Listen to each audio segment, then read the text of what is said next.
Hey guys, I'm back with one more informative video जहाँ मैं बताने वाली हूँ कि प्रोडेलिया में जब आप आते हैं तो you can come to deck number 6 for the smoking zone। वहाँ पर ऐसे सीटिंग्स है एंड स्मोक के लिए ऐश गिराने के लिए these are the places।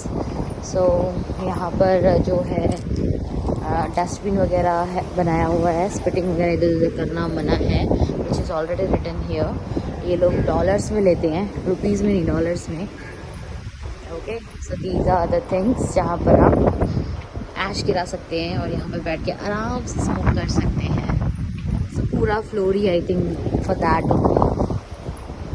Here again I will show you, you can put the ash here and rest is the thing, and you can see the view as well guys. The view I'll show you.